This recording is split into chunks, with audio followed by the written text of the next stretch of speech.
Aya Studio.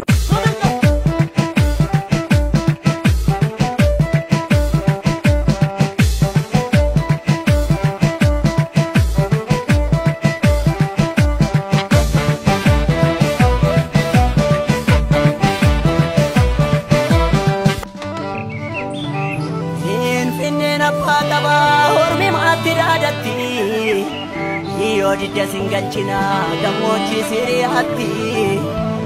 anto ko hame sore to ko yabe korare cholle na pumaf male kanindale atare to bambi yajiro alaganu daltire ine sinamanyatu fonsa wani soratu Kenya barani kanab nuti dahadatu sagafano